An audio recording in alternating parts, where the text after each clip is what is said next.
Hello, everyone. Welcome to Winthrop in the World. I'm Paul Baskin, and with us today is Jim Letterie. Jim, as everyone I think knows, is the town council president here in Winthrop.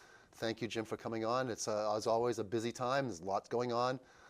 Right now, of course, is election season. It's also the start of schools, among other things. So I'm wondering if maybe you would start by telling people what's going on with the schools. Anything new to know about, how it's going, enrollment up or down? Yeah, no, the enrollment's up slightly. Enrollment's a little over 2,000 students. Okay. We'll usually see a little change in numbers October for whatever reason, end of Okay. October. But they're up slightly, not significantly. School will be starting, the staff will be going in next week, next Wednesday, Thursday. Students will start, I'm sorry, next Tuesday, Wednesday. Students will start on Thursday, and then they'll have the long weekend Okay. heading into Labor Day. And everything else looks pretty good for the schools right now. They're getting ready for their fall sports season, and all is well. Okay. Is there anything different? I mean, I assume I haven't heard anything about anything being built differently. Was there anything that the students are going to walk into and be like, "Oh, I hadn't seen this before," or anything like that? No, they're going to walk into very clean, well-maintained buildings, and that's the big positive we have. Yeah. There was, I don't know how big a deal with that, but there's been some chatter in town about school schedules. I guess some parents complaining they hadn't gotten their schedules on time. Do you know anything? Is there something going on with that, or is that just like normal? Like there's No, always I think trouble? that's pretty much normal. I know we've had, we have a different principal at the middle school now. We have a new assistant superintendent with the old principal, Brian Curley, moving up to that interim role as the interim assistant superintendent. So there's been some moving pieces, which sometimes delays a little bit, but in just making sure that the students get their right assignments. But no, it's pretty normal. And staff turnover is about par for what we should expect, or has there been any major changes there? No, there really has not been any major changes. A few additions, a few subtractions, but overall we're doing well staff-wise. Okay, okay. Also on the subject of children, so there was that issue with the Winthrop Parents Network. It lost funding through the 3A housing issue. And the way it was solved was that the state apparently is giving money for a different program. Do you know anything about that and how that's going, and whether there's a fairly smooth transition going there with the students, the children? Yeah, there will be a smooth transition. The money is being filtered through CAPIC. CAPIC, okay. And filtered down to the program. And there, like everything else, there was a few headaches going on, but everything seems to be fine, ironed out, and there should be a very simple transition. Should be basically the same as it's always been. And it's still in the same location? Yes. Yeah, the EB Newton as Yes. before. So okay, so hopefully fairly transparent to the families who take part in that. Well, that's good too. On the 3A issue, and again, sorry that's a constant issue, but it's still out there. This is again the housing law that the state requires the towns to add multifamily housing.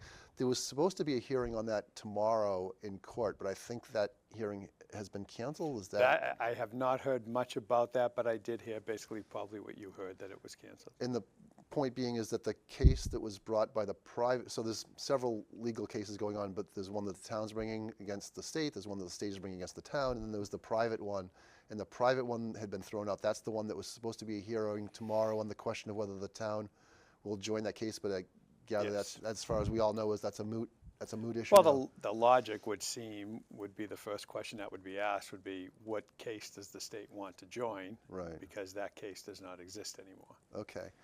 And not to belabor it then, but maybe if you could just maybe summarize then for folks where things are. When we last talked, you had said that if there was another vote on compliance with 3A, you would support compliance with 3A, if I'm getting that correctly, but there has not been a vote scheduled, and I gather the reason there has not been a vote scheduled is because the votes are not there on the 9-member council to do that. Is that the Well, way I to think look at there's a few things going on. I mean, again, I think 3A is one of the most pitiful, horrible laws that was ever created. I've felt that for almost 3 years now, and it's just terrible. However, like everything else, you have to pivot and position and make sure the town's taken care of. So yes, I think I stated on this show that if that vote came up again for the council, I would reiterate my position that 3A is a horrific law, but for the sake of the town, the financial position of the town, I would support it right now. I think what we're trying to do is to give credence to the fact that these lawsuits had been active and give them their due, and that seems to be coming to an end. And we are still looking at potentially alternative um, options in zoning, instead of the Governor's Park, Fort Heath, Sail Harbor locations. Maybe there might be a different alternative. So we're just looking into that as well. You're referring to the golf course idea? The golf course idea is definitely one that's been out there. Right, which is, for people who don't know what that means, so if the town has to add multifamily housing, the idea would be to say that the multifamily permission is now at the golf course, with the idea that nothing would actually be built there because it's a golf course? Is that sort of the simple way Yeah, to I say it? think the simple way to say it is there would be a small portion potentially in the center of the golf course that would, and it wouldn't not be built because it was a golf course. It would not be built because it just makes no financial sense to build there. But there are definitely a few obstacles that would have to be overcome for that to happen. It would pretty much be as clear of a, quote unquote paper compliance as humanly possible. Right. So we are looking into that. And I guess hopefully last question on that, which is what would you just say is an overall timeline that the people of Winthrop should expect that this whole talk of 3A is in their rearview mirror, so to speak?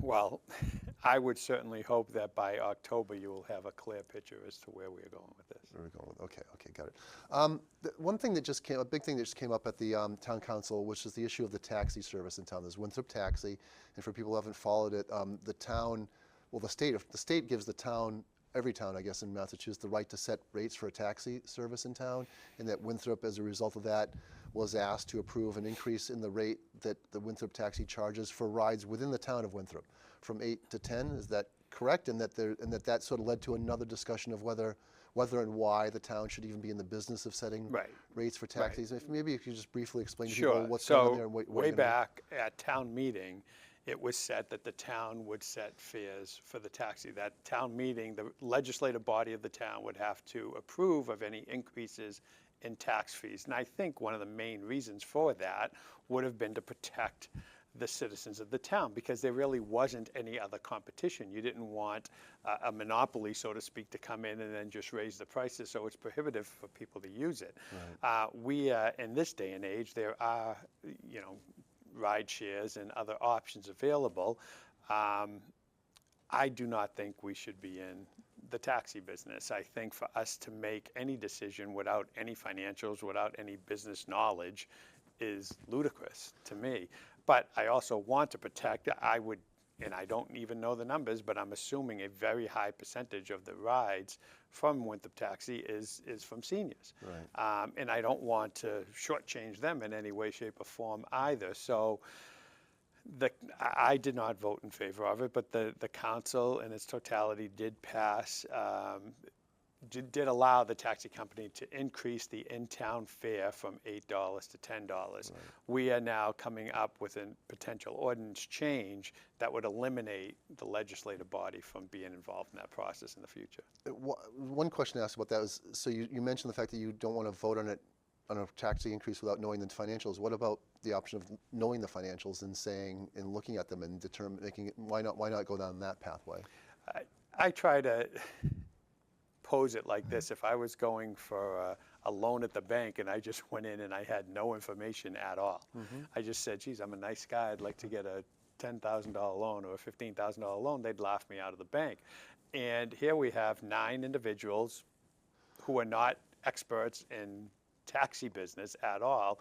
We don't have bank statements, we don't have financial records, we don't know what their ridership details are, and we're making financial decisions based on just No, my question is, why not do that? Why not go down that pathway of learning all that information and then making a decision?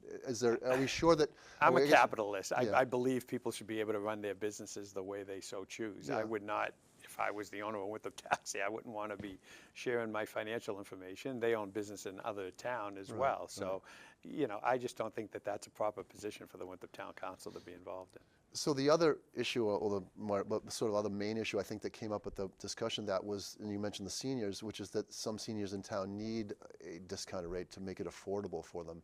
And there was some talk about whether maybe one solution would be for the town to offer some kind of a compensation or a fee or a contribution or whatever you have to help limit the cost to seniors in town. Is there any thought of that at all?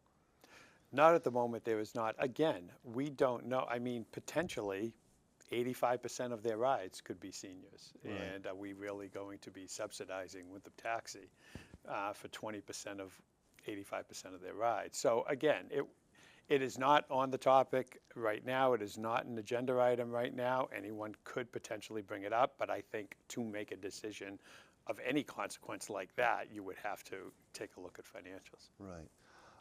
Also coming up is a study of parking and I think maybe transportation more generally in town that the town council is working on. I don't know if, I don't, maybe you're not part of that. Is it a subcommittee of the town council that's working on that you're not No, part of? we've informed the town manager to go out and try to get bids for companies that would come in and do a parking study, a traffic study, as well as also include in that a one-way study of certain streets to give us a good idea of, changes we might potentially have to make. And is this something that happens with some frequency or is this? No, it has not happened in quite a while. It's something that we've wanted to have happen and wanted to address, and now it's got to that point where we just think there's no other way.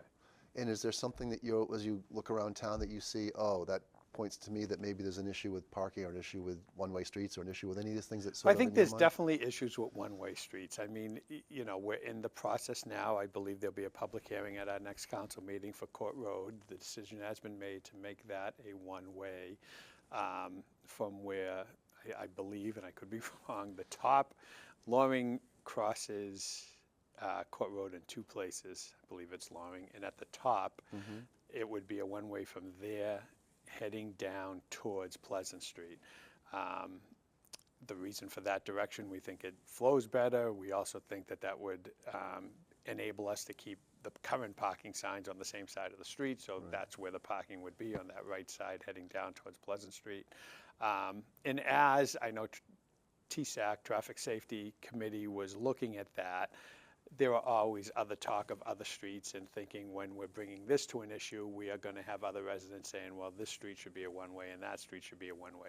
There are specific guidelines as to the width of the streets, how much parking you should have, if you should have two ways or one way.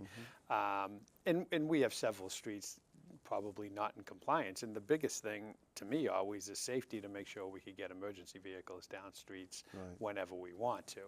And as easy as possible. So I think that will be something that we have added to the scope of the work.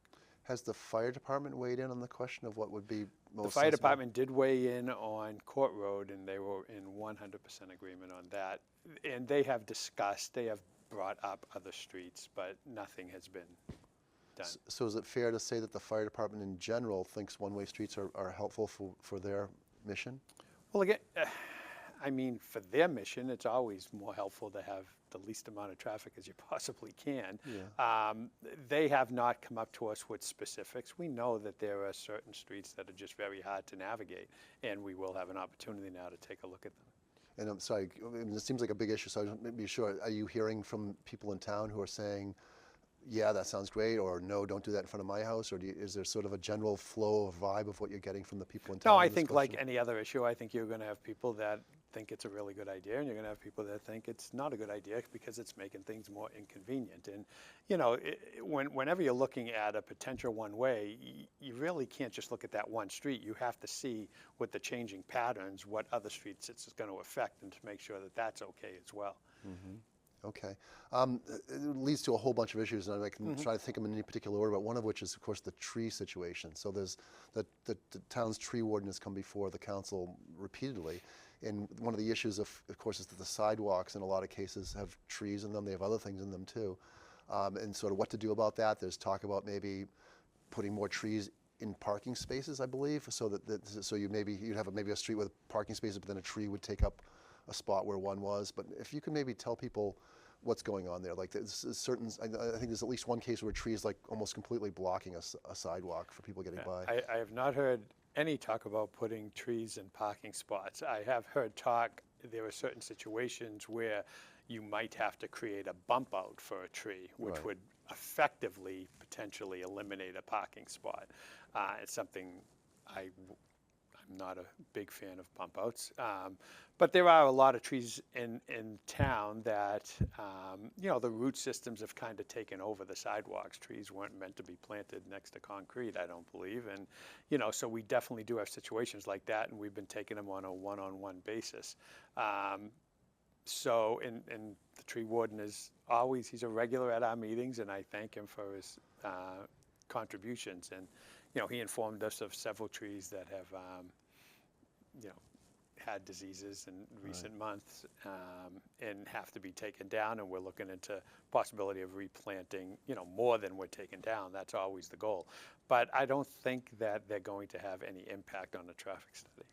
Okay, well, that's what I was asking, whether maybe it's sort of a more holistic question in terms of the whole pathway through a community, whether you need to take into account the trees, the sidewalks, the parking, the one-way initiatives, or if the study you're talking about is somehow more limited in that subset of issues, I suppose. Yeah, I mean, originally it was just a traffic study, and then we went to include parking, and then we went and included one-way streets. So, the Revere Street project, the TIPS project that just finished, was a Mass DOT project. So when Mass DOT does a project and finances it, they have specific guidelines, which is why there was a bike lane put in over the hill from Crest Ave down over the hill towards Fort Banks.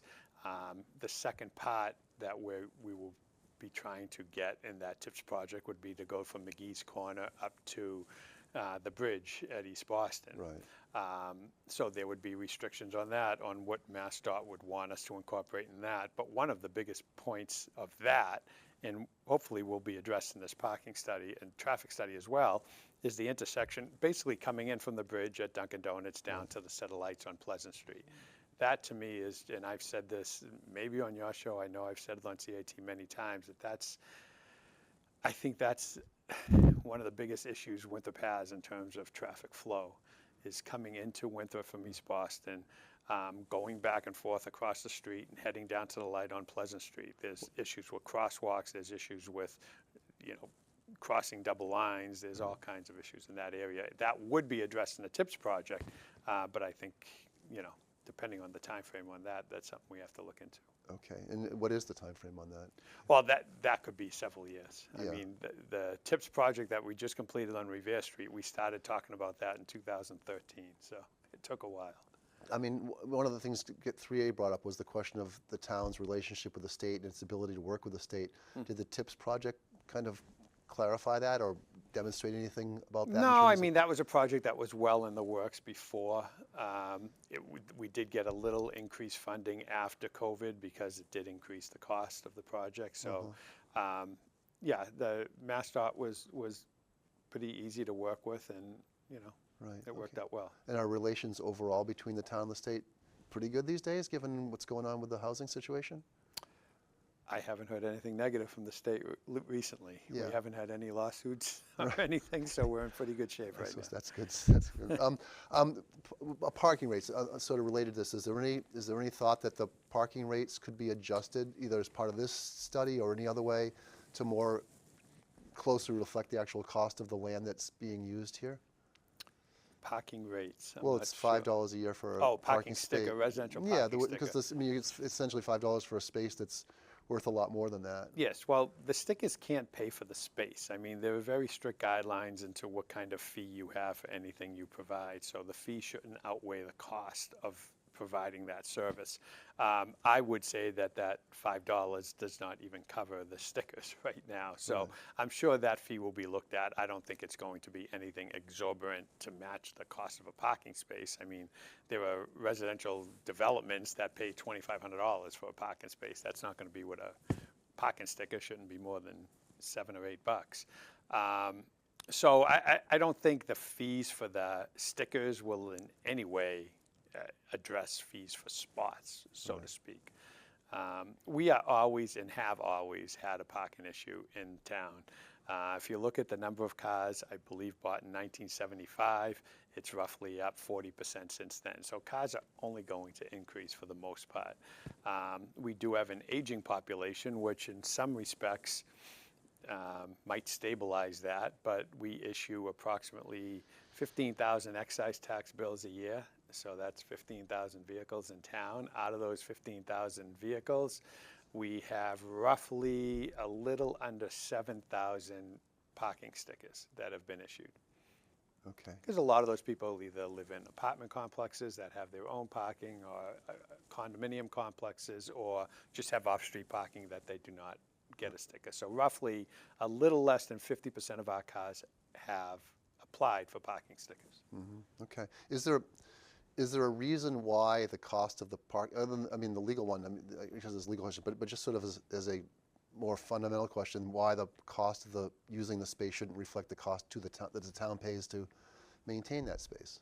Well, I think people's taxes do that, right? That people pay a good amount of real estate taxes in this town, and those tax bills go to, one of the things they go to is to maintain our infrastructure. Right, but not everybody has a car, No, not everybody has a car, but not everybody has a child in the school either, but they still pay real estate taxes that provide 60% of the funding goes to the schools. So it's only fair we live in the town as totality, and we should all take part in helping it. The central business district all wraps into a bunch of these questions.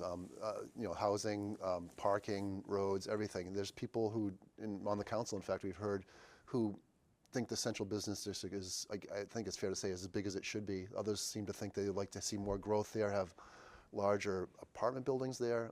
What's your sort of overall take on that part of town? Well, also the business element of it too, in terms of its potential draw. Do you have sort of a vision as to what the central business district maybe could look like in ways that are different from what it is now? Well, the center business district kind of encapsulates the center, which we would all think of as the center, but it does go up Pauline Street and down Winthrop Street a little bit. So it is expanded a little bit. Do I think, like we have a waterfront district also that's in different sections of the town? I believe we can do something. I would be definitely willing to take a look at doing something that would incorporate the center business district plan into other areas of the town. But even with the current plan we have, there are people, and you were kind of alluding to, that still have questions on, is the height that's allowed now too much? Can we have, should we look into, and I'm a believer that new development type projects, they should not be allowed to participate in the residential parking sticker program. They should, because the parking requirements aren't necessarily going to handle every vehicle that's in there, but they should have to address it in other areas, but they should not, to me, be eligible for residential parking stickers. So there are definitely things that we can look at. I think the number one goal is to lose the business district, right? It's a center business district, yet 90% of the talk is about residential use of it. It's not really about the businesses, and I don't want to get away from that. I don't want to see buildings with 1,000 square feet of first floor space used for parking and having 100 feet used for a business. The goal for that, to me, the goal has always been to generate potentially more income from the town, but also generate more customers for businesses while maintaining the businesses that we have. We don't want to be losing business. We'd like to diverse and get different types of businesses in too. Well, that's I'm asking sort of what you see as a vision for it, because I mean one option would seem to be taller buildings, but in the first floor would be businesses, so then they would have customers living around them more. I mean, could you envision a central business district that was larger and had more taller buildings and had businesses all on the first floor level or something like that? I do not envision that at all. I think that, again, we go back to the size of the streets, and then you look into fire protection and looking into angles for ladders to get up to a certain floor, and we're right at the cusp of that right now. We had to eliminate parking on one side of Woodside near Christopher's Flores, kind of diagonally across the street from CVS, because we needed to get the proper pitch for a ladder truck to be able to get up to the top floor of either a three-family that's there, or the same thing on Somerset. In that building, we had to have emergency parking only on the left-hand side of that road to enable us to get the wheels to the curb of a fire truck and have that ladder be able to get the proper pitch to get up to the top floor. So I think it would be a very bad idea to go up any higher than what we've been doing already. I think 4 floors for a property that does not abut residential is more than adequate. You know, it's as high as we could go and should go, I believe. Well, okay, I don't keep going on this too much, but just, so if a 4-floor limit, but how about more, like a bigger central business district that had more of those 4-floor buildings with more businesses in them? Would that be optimal or desirable for the town for any reason or not? Again, you do get down to one point to congestion. You want to grow the town in a responsible way, which is what I've said in the past. You want to make sure you're doing it responsibly. You want to make sure you're respecting the people that have lived here for a long time or just have lived here for a couple of years. They moved to this town for a specific reason. I do not want to become Cambridge or Somerville. That's not my goal, never has been, never will be. Yeah. I think we have to keep the quaintness of the town and growing in certain ways, but I think to eliminate businesses would be a very bad idea. So we want to make sure we're able to keep that quaintness of the town. And you don't want to be having 4-story buildings, I don't believe, next to any residential area. Yeah, you know, okay. Directly abutting. Again, we talked about fire stations, and obviously we have a new one being built in town. Maybe you could give a quick update. Yeah, I'll just give a quick update on that. We did announce that we awarded a contract to a general contractor, and but we didn't give much specifics at the last council meeting because that contract had not been signed yet. But now I'm happy to report that we have awarded it to GNC Construction out of Hanover. GNC has done a number of firehouses. Most notably, they've done the Lexington Fire Station, which was, you know, it's the crowning jewel of Massachusetts fire stations over the last 20 years that have been built. They've also done fire stations in Franklin and in Chatham and in Westboro. So they're very highly respected. So we're very happy that they bid on the project and that they came in as the low bidder. The other thing we're extremely happy about is their bid came in at 23 and change, 23.8 for their portion of this, which was, you know, over $3 million less than what we had anticipated. So that was a good news also. So all that has been good, and you'll be noticing them much more on site in the very near future. And the latest target date for completion is when? Target date for completion hasn't changed since the beginning. We're looking at January of 28. 28, okay. And again, I think the 2 existing buildings, there's a committee studying their reuse. Is there any update on any, No, any I further believe thinking? they're having their first meeting in a couple of weeks, I believe. And yeah, they'll be looking at both stations, the beach station as well as the Pauline station, and they'll be looking at what they consider. They're an advisory committee. They'll be advising the town council and town manager on what they think would be best. And you had mentioned earlier the idea of at least the one downtown being some kind of potentially some kind of an art center. Is there anything to tell people? That would be my thought. You know, I've always thought that the beach station would probably be best used to be sold off and converted into units. And I believe the Pauline Street Station has a lot of history there. It's in a historic district. I would love to keep the same facade of that building and have it some sort of community center, art center. I've said that before and still working on that goal. Yeah, okay. So many other things. I just have to ask about flock cameras. So these are the cameras that are on telephone poles. They're a big issue in the news in the Boston area right now. There are towns that are getting rid of them. There are towns around the country that are getting rid of them. There's a question of the trade-off between the fact that they apparently are quite useful to the police for law enforcement, but they raise privacy concerns.